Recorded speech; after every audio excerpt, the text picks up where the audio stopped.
Welcome back to the Art for Human Rights podcast. Today we have a conversation with a very impressive young man, which has very much reinforced and reminded us why this organization exists, why we're out here campaigning and raising awareness for important human rights issues around the world. Speaking with an artist like Pan Cooke, who is a talented young man based in Dublin, who is a political cartoonist and an activist, reminds us about the amazing talent that we have on our side, the amazing depth and breadth of talent that exists within our organization. I think you'll find his story of his upbringing, what drew him to art, what helped him to cultivate his unique, honest, and often journalistic style, really compelling, as well as his feeling of being compelled to give a voice to the voiceless, specifically to do with the Black Lives Matter and other racial injustices that have happened across the pond in the US over the last couple of years, which have galvanized him and helped him to find a really compelling and strong voice, not only in his art, but for himself as a person, as a man who is seeking to be useful to society, useful to the rest of humanity, as well as a way for him to learn how to deal with his own personal demons that perhaps all of us carry. This is the Art for Human Rights podcast. Have a look at our website for more detail on what we do. And without further ado, here's the conversation with Pan. Enjoy it.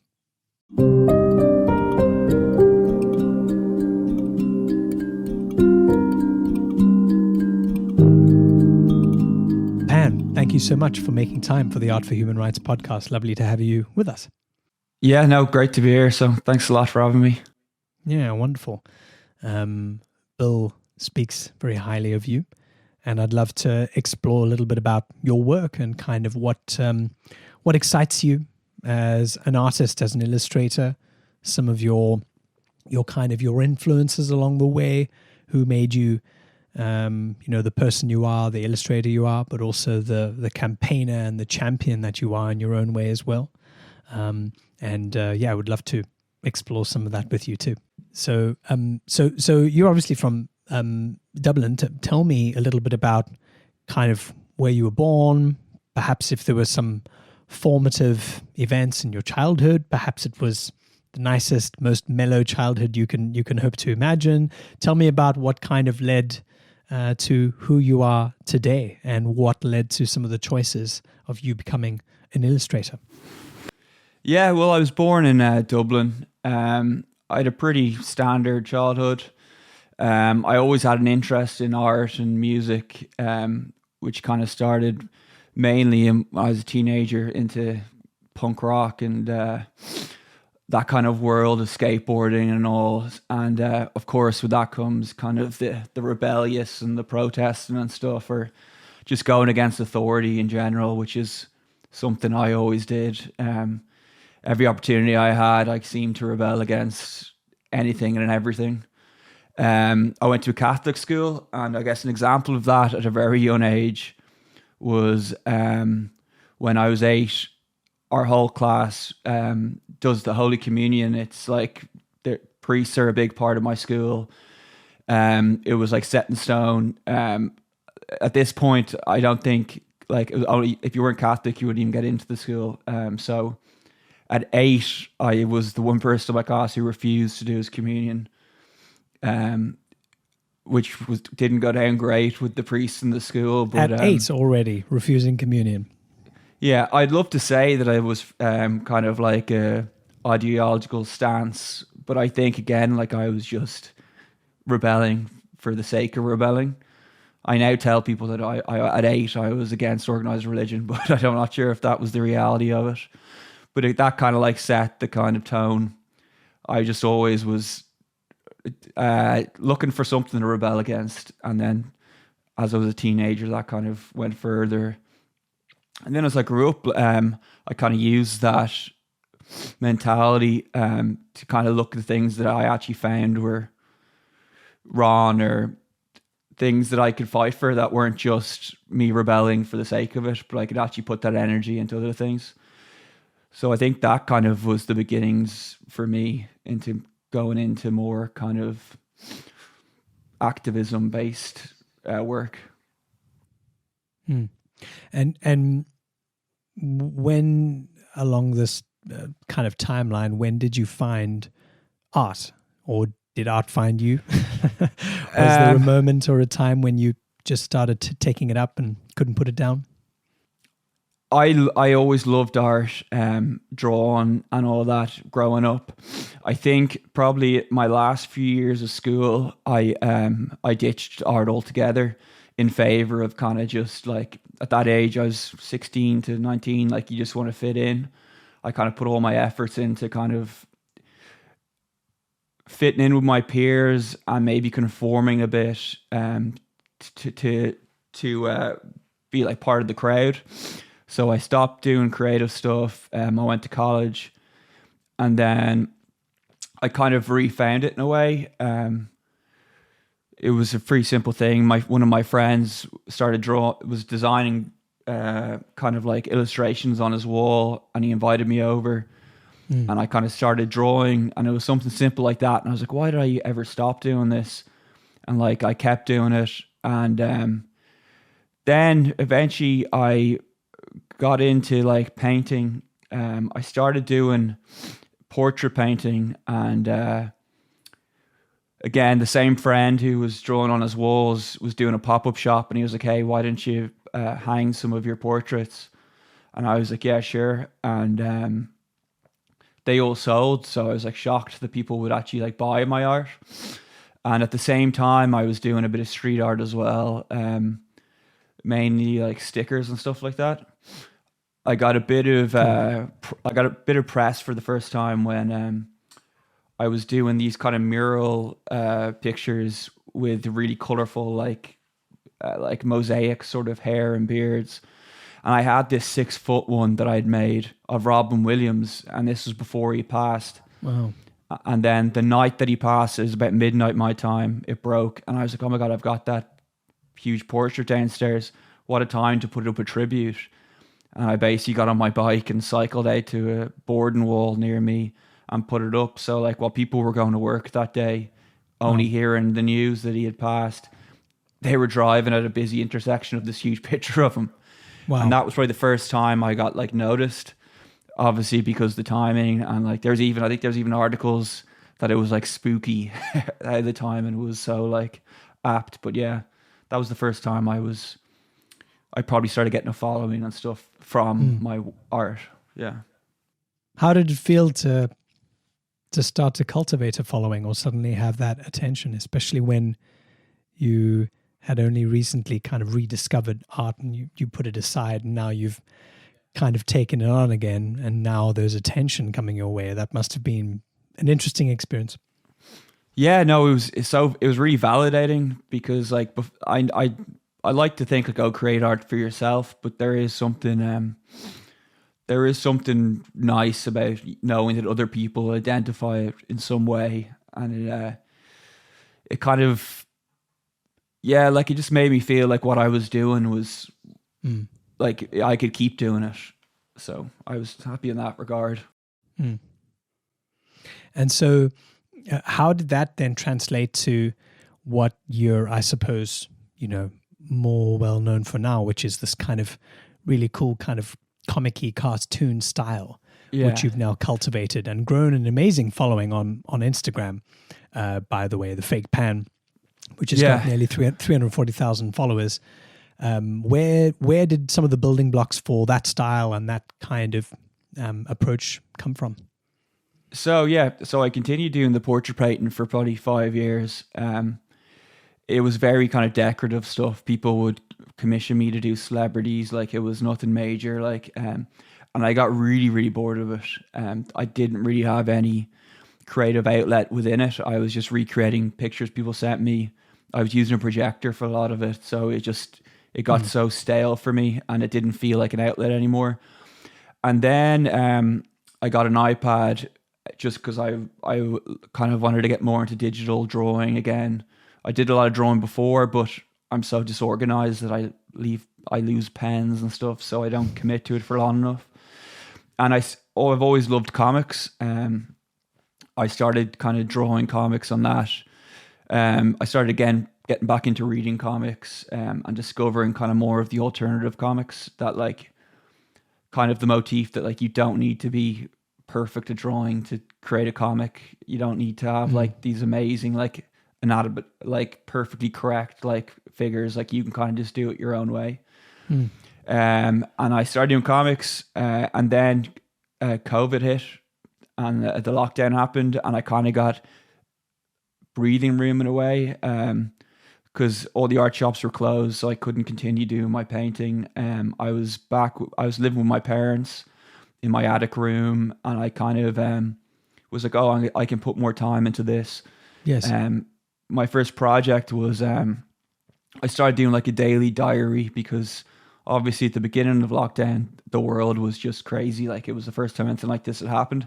So I was like, I'll do a daily comic, 6-panel diary comic about what had happened that day in the news, and kind of use that as to develop my storytelling abilities in this medium.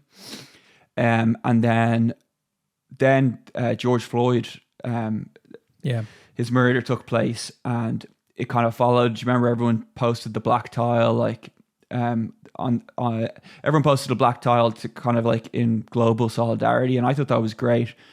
But I just kind of thought to myself, was there a more proactive thing I could do to kind of educate myself on these realities that I was ignorant to in the past, like, and I was like, I'm going to take this same storytelling approach and kind of explore more of these social injustices, especially when it comes to Black people with interactions with police. So I kind of started, and I did a comic about Eric Gardner, learning as I went. And I felt it was just a much better way for me to digest the information. And so I posted it into a WhatsApp group with my friends. I was like, oh yeah, I did this. And they were like, why don't you post that in your Instagram? And at this point, my Instagram, I only had like 4,000 followers. And I was more using it to kind of, I set it up as a separate Instagram to my painting Instagram, because obviously I was making my livelihood off paintings, and to put all these like these comics that I was kind of messing around with would have diluted like my business page or whatever. So I had this side Instagram, and after being encouraged by my friends, I posted the Eric Gardner thing, the comic, kind of like making a statement that I was going to take time to kind of educate myself on this topic.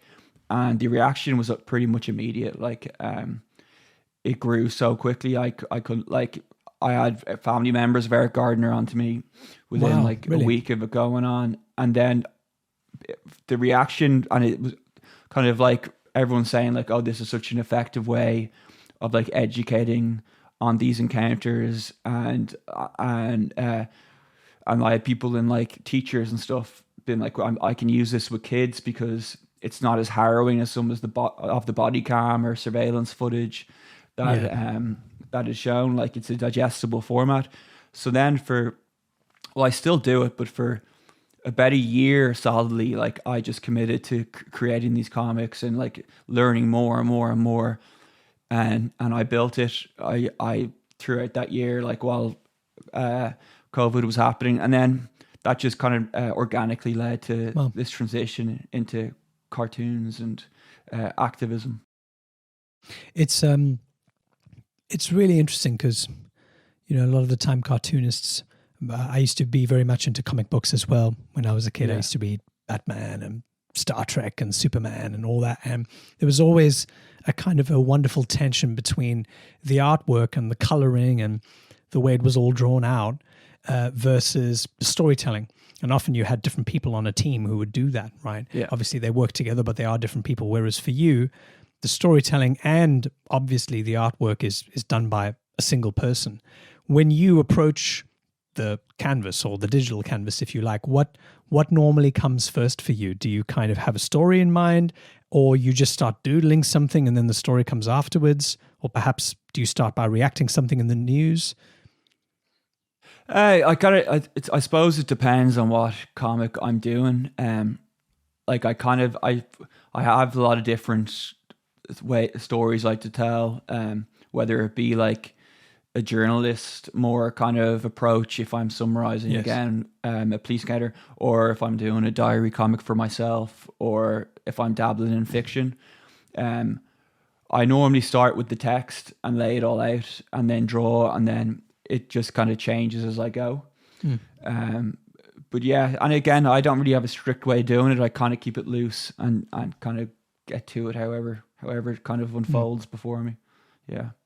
There's a really kind of open, honest style that you have, which is really quite kind of refreshing, I think, as a cartoonist, if you want to call yourself, a cartoonist in that sense, because often cartoonists, they use sort of satire and kind of sarcasm and hyperbole and often these kinds of like larger than life types of tools to kind of throw in and to make us laugh or make us cry in a certain way. But you've got this wonderful way of being quite factual and quite sort of almost journalistic. You used the word now in the way that you tell a story, right? It's got this, not only does it look kind of clean and easy to approach, easy to read, but you're sort of telling a story as though you were reporting facts rather than kind of giving us your slant and your kind of political edge to it. Like, I'm interested to understand kind of why you went for that path and maybe not what a lot of cartoonists end up doing, which is very much their kind of signature in the way that they tell the story, in the way that they show their beliefs. Yeah, well, especially in the comics with black people interacting with police, coming from as a white guy from Dublin, I felt like I could basically put down the facts and use it as an awareness tool, but becoming too putting myself into it too much would be inappropriate. And it just I think from that perspective, it just again, like I see it as like I see it almost like as an article, an illustrated article that people can read. I have other kind of comics that I would take that approach of putting myself more into it. But that's more like for my own stories, where if I'm telling other people's stories, I try to separate myself from it as much as I can. Yeah, it's great. It's like I said, it's really refreshing and different because you're often so used to the cartoonist's voice being part of the story and part of what you see and what you read, whereas this feels like we're sort of seeing through your eyes, which makes it feel kind of quite refreshing and sort of informative. I'm interested in what made you feel a kindredness or a connection, if you like, or something where you felt particularly drawn to the plight of George Floyd or some of the other harrowing experiences in particular, that black people have encountered as, members of their own country in the US, especially with police brutality and other types of injustices. Like you said, you as a young white guy in Dublin sitting, 5,000 miles away, what's the connection for you? Yeah, it was kind of, again, with the aftermath of George Floyd, and with the earth kind of stood still with COVID. Again, like it just started with me trying to educate myself and to use this new kind of language I'd learned with comics.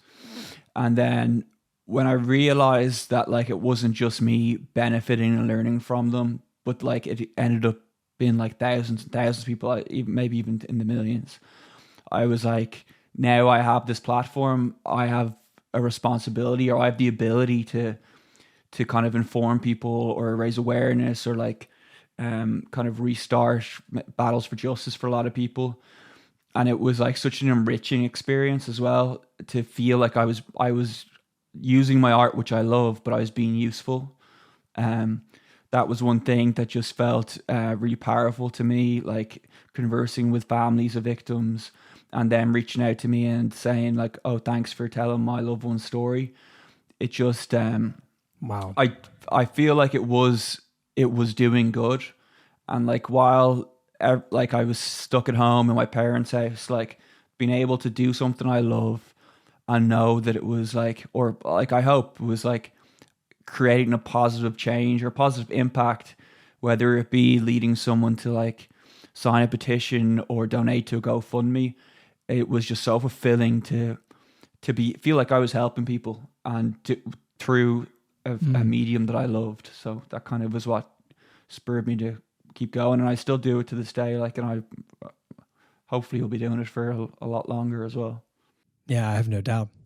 Are there artists, or they don't have to be cartoonists, maybe they're musicians or poets, who knows, but are there other artists who you feel a kindredness or have a direct sense of an influence from, like who's helped to shape your artistic brush? Yeah.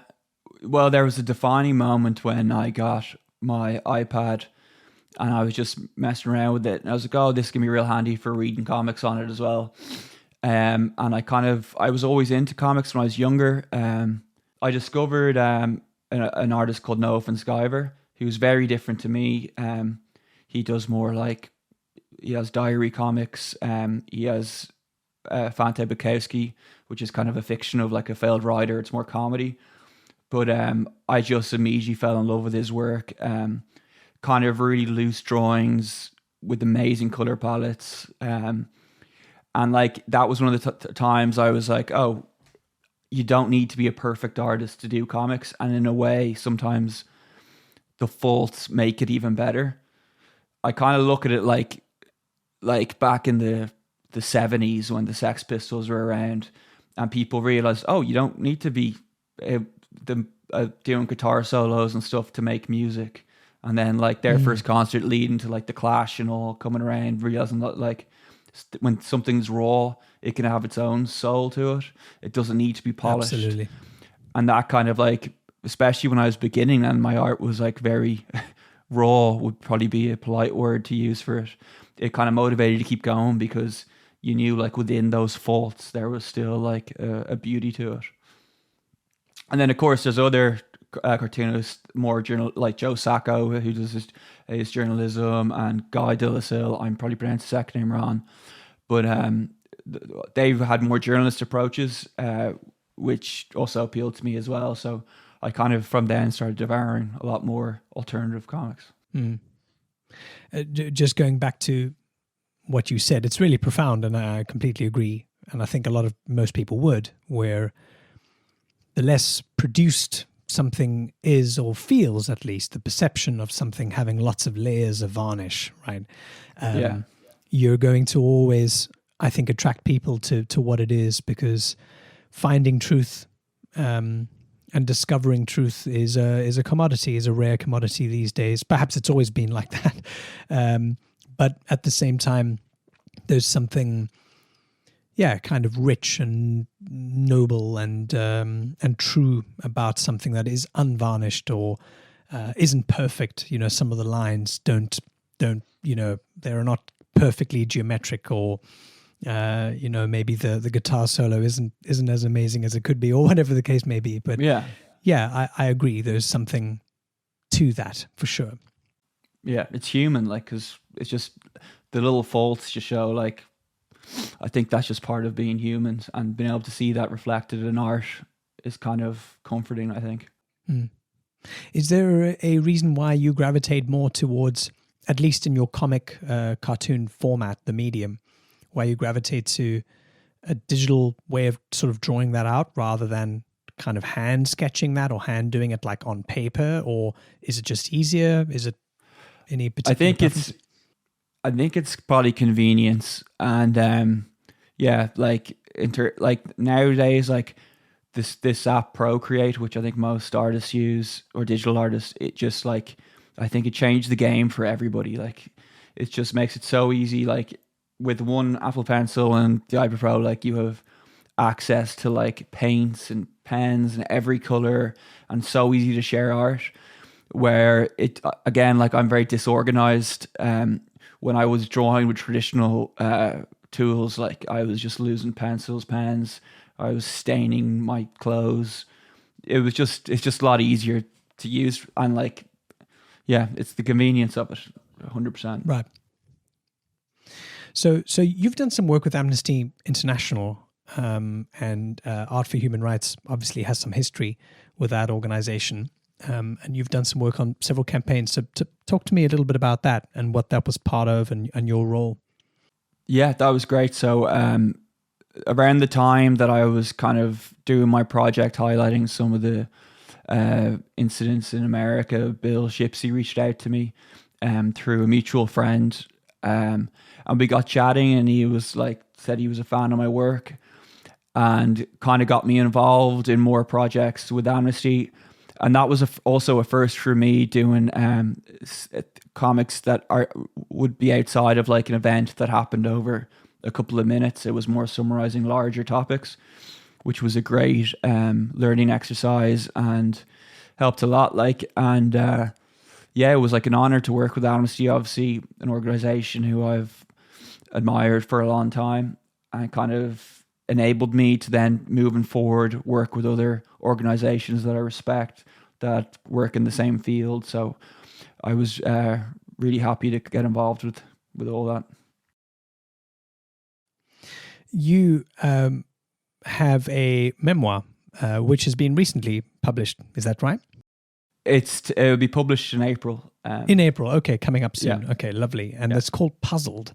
And I found this sort of quick summary of or blurb, if you like, which I'd like to just read out because it's awesome, and I think it positions what someone can expect beautifully from what's inside. So Pan Cooke is 10 years old when anxious thoughts begin to take over his brain like pieces of an impossible puzzle. What if he blurts out a swear word while in church? What if he accidentally writes something mean in his classmates' get well card? What if his friend's racy photo of a supermodel ends up in his own homework and is discovered by his teacher? More and more he becomes hijacked by fears that only can be calmed through exhausting, time-consuming rituals.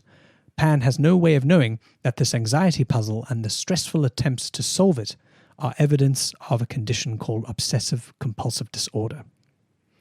So, wow. So talk to me about your history with this, with OCD, with obsessive compulsive disorder. What does it mean to you? What's your experience been? Yeah, so it was a real honor getting to write that book. I have always been a very anxious person, and it was only very late into my life I was diagnosed with OCD, which is a really common struggle for young people, for a number of reasons. First of all, like, OCD is one of like the last mental illnesses that has so much misconceptions around it and misunderstanding. When I was growing up, I had a number of symptoms that were very confusing to me. I had to do things repetitively or else I would feel like quite profound anxiety. Things that made no sense to me and that I understood while I was doing them made no sense. But it was just like an easy fix to get rid of these kind of difficult feelings I had. And so I kind of dealt with that for a long time in different ways. It presented itself, like manifested itself in any number of ways. And that's a common thing for people with OCD.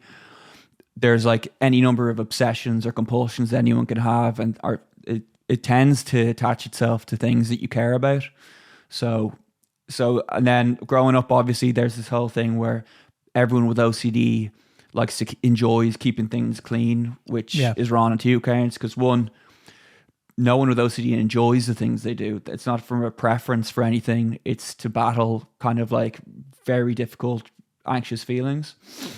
So like that is one of the major misconceptions that needs to be dismissed, because people who think that then don't think that they have OCD and struggle for a long time before they get help.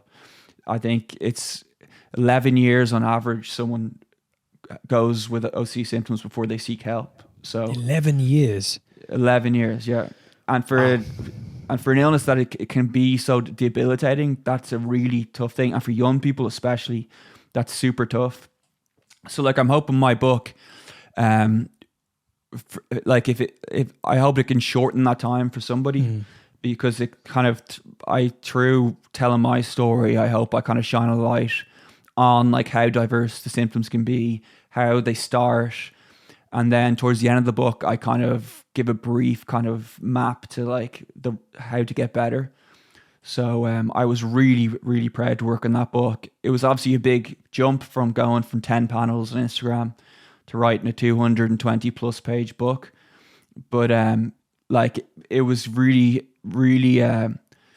fulfilling to like finally share my own story and to use my kind of my language of in art to like tell my own kind of story, and again to use it to be useful and to hopefully help other people. So yeah, I'm really excited for that to get it, excited and nervous for it to be out in the world. So the process of writing a memoir, like a graphic novel memoir, what an interesting container for that story. Obviously, you're at home with being in front of an iPad and creating cartoons and creating visual mediums. But what did it feel like when you were telling your own story? Because often that's it's a lot easier when you're outside looking in and you're able to see something objectively. But now when you're talking about yourself or having to be honest as well in the story that you're telling, what were there difficult parts of that journey? Were there parts that it really kind of forced you to look in the mirror or to ask yourself difficult questions? Talk to me about that journey. It was really therapeutic, to be honest, because again, like as I said, like it was a really confusing time growing up with those symptoms, and like to kind of like mentally go back to that time and relive it through my art. I was almost kind of able to work out things that I might not have been able to work out without going that deep into it. And to like kind of bring the cartoon character of my younger self to life, it felt like almost through the art I was able to reach back to him and kind of like comfort him. So it was such an amazing experience. Like I'm so lucky that I got the opportunity to do that. Like being able to tell your own story, you kind of learn more about your own story as you do it, which was like a super, again, fulfilling experience. I learned more about myself through it, and I think I was able to forgive myself for some things that I might have thought were my fault, or other aspects of growing up that I wouldn't have really focused on. Like it was a 2-year long therapy session writing that book. Like I came out of it a better person, 100%. Wow. And it's also a book that is specifically aimed at children, right? Yeah. It's middle grade is what it is. So in America it's for kind of middle grade, but I see it. I think anyone could read it and enjoy it. There wasn't a huge part of me going, this is just going to be for kids. Like I think it will definitely appeal to kids because of the kind of universal experience of growing up and of finding where you belong and being a teenager. And kids who are living it, they will obviously appeal and connect with on a profound level. But we've all been through that, so I think anyone can read it and kind of get something from it, I hope. Yeah, absolutely. I have no doubt. And just the honesty of the medium, the honesty of the person writing it obviously contributes a whole lot to that as well. Which is wonderful. Yeah. We'll look out for that once it comes out in the next few weeks. Amazing. So, yeah, fantastic. So tell me about some of the projects that you're working on right now that are perhaps in the pipeline for the near future. Any big ambitious goals or plans? What are you working on? Yeah, well, I have another book coming out in probably 2 years or so, which I can't really talk about, but I'm really excited working on that. I'm also doing an ongoing partnership with Participant Media, who the film production company, who kind of have made some of my favorite films of all time. They create films kind of with a focus on social justice or things within that area. They made the film Spotlight, which is one of my favorite films of all time. Spotlight, yeah, fantastic. I believe they did an Inconvenient Truth when it originally came out. The Beauty and the Bloodshed, all these kind of amazing films. So I've been working with them, kind of promoting their films, but also promoting the message of their films. So there'll be different films that are coming out or in their catalog, which they'll get me to create a comic focusing on the character that the film focuses on. So, like, for example, they have a documentary on John Lewis. So I worked with them, kind of telling the story of some of John Lewis's accomplishments. So that's a project that I've had a great time doing, which is coming to an end soon. In the past, I've worked with Campaign Zero, who focus on, again, a lot of the kind of police matters when it comes to injustices in America. So I've had some super exciting projects with them in terms of highlighting like no-knock warrants, or again working with families of victims of police brutality and trying to get justice, or again people who were imprisoned or falsely imprisoned. I worked closely on the Keith Davis Jr. case. Wow. And he was eventually released, and I feel like, well, I was told that the comic played a role in that. At the time, I think one of the there was attempt to put a gag order on me, so I couldn't speak about the case, but because it kind of infringed my free speech, so I was able to keep telling his story. So there was pushback from people who wanted to keep him in prison, and I think my efforts hopefully contributed to the work that Campaign Zero did and the amazing work that everyone involved in there did. So stuff again like that is really, really fulfilling to be able to do all the way in my bedroom in Dublin. Yeah. The freedom to do it, but also, yeah, the freedom to do exactly what you want to be doing. What a gift. Yeah. Wonderful. Well, you're doing great work, and it's definitely appreciated by, I think, more people than you'd realize. So, yeah, well done. Every bit of praise is richly deserved, and you're doing a great job. And yeah, for sure, Art for Human Rights is here to support you and other courageous artists like you. Yeah. So yeah, I'm really looking forward to some of the work we'll probably do together this year. So onwards. Absolutely. Us too. Pan, thank you so much for your time. Lovely having you with us. Thank you for having me. Thanks very much for listening to the Art for Human Rights podcast. I hope you enjoyed it as much as I did speaking to Pan, a very talented and impressive young man, as I'm sure you'll agree. For more, check out our website, have a look at what we do, and support us if you're able to. I look forward to seeing you on the next episode.